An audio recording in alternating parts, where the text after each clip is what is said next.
నమస్తే my dear competitive aspirants, welcome to Bhagat Singh academy. రీజనింగ్లో భాగంగా నెక్స్ట్ ప్రాబ్లం చూడండి.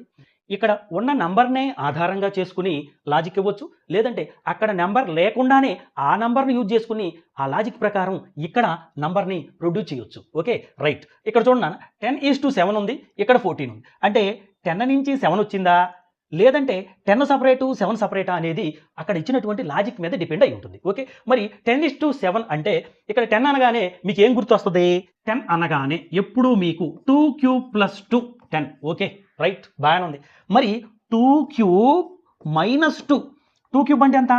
8 మైనస్ 2 అంటే 6 రావాలి కదా, కానీ ఇక్కడ మనకి 7 ఉంది కాబట్టి నువ్వు అనుకున్న లాజిక్ కరెక్ట్ కాదు. రైట్. మరి ఇంకేమన్నా ఉన్నాయా అంటే ఇక్కడ చూడండి, 3 స్క్వేర్ ప్లస్ 1. 3 స్క్వేర్ అంటే ఎంత? 9 ప్లస్ 1 10. ఓకే బాగానే ఉంది.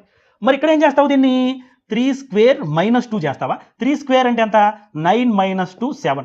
ఓకే బాగానే ఉంది. 3 స్క్వేర్ ఇక్కడ ప్లస్ 1 అన్నావు, ఇక్కడ 3 స్క్వేర్ మైనస్ 2 అన్నావు, బాగానే ఉంది. మరి ఇక్కడ అసలు 14 అనేది మరి ఇదే లాజిక్ను వాడి ఏమన్నా రావడానికి అవకాశం ఉందంటే అక్కడ లేదు నాన్న. ఎందుకంటే ఇక్కడ చూడండి, ఇక్కడ ఫస్ట్ నెంబర్ని స్క్వేర్ చేసి ప్లస్ 1 చేసావు, మరి ఇక్కడ 4 స్క్వేర్ ప్లస్ 1 16 ప్లస్ 1 17 రావాలి, అంతే కదా. ఫస్ట్ స్క్వేర్ చేసి ప్లస్ 1 చేయాలి, అవకాశం లేదు. 3కి రాదు. 5 స్క్వేర్ 25 ప్లస్ 1 26 రాదు, కాబట్టి ఈ లాజిక్ కూడా కాదు. అంటే ఇక్కడ లేనటువంటి ఏదో ఒక నంబర్ని ఒక లాజిక్ యూజ్ చేసి ఇక్కడ వేయడం జరిగింది. సో ఇలాంటివి చూడటానికి చాలా చిన్నగా ఉంటాయి, ర్యాంప్ ఆడేస్తూ ఉంటాయి. కాబట్టి ఇదంతా మీకు రావాలంటే నాన్న రీజనింగ్లో చాలా లాజిక్లు ఉంటాయి. ప్రాక్టీస్.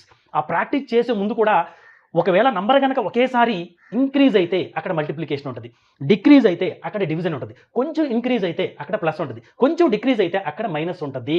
అట్లా కాకుండా స్క్వేర్ నెంబర్కి దగ్గరగా నెంబర్ ఉంటే కనుక దాన్ని ప్లస్ చేయటం కానీ మైనస్ చేయటం కానీ జరుగుతుంది. ఇవన్నీ మీరు గమనించాలి. ఓకేనా రైట్. మరి ఇక్కడ లేని నెంబర్ని చేశాడు అంటే ఇక్కడ చూడండి, ఒక్కసారి జాగ్రత్తగా గమనించండి.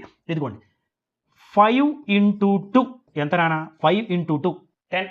బాగానే ఉంది, కానీ ఇక్కడ 7 కనపడుతుంది. అంటే 5 ప్లస్ 2, ఇదిగోండి 5 ప్లస్ 2 ఎంత? 7. ఇదిగోండి సరిపోయింది చూడండి. మరి ఇక్కడ ఎలా వస్తుంది అంటే ఇక్కడ 14 అనగానే నీకు 7 ఇంటూ 2 అంటే ఇక్కడ మీరు గుర్తుపెట్టుకోవాల్సినటువంటి అంశం చెప్తానా? 7 ఇంటూ 2 ఎంత? 14. బాగానే ఉంది. 7 ప్లస్ 2 ఎంత? 9. ఇదిగోండి, అంటే ఇక్కడ మీకు ఫిక్స్డ్ నంబర్ ఏంటంటే ఇదిగో 2 2 2 2. చూసారా? అంటే ఇక్కడ వాడినటువంటి లాజిక్ ఆ నంబర్సే ఇక్కడ లేవు. సో ఇలాంటి విషయంలో చాలా జాగ్రత్తగా ఉండాలి. ఓకేనా?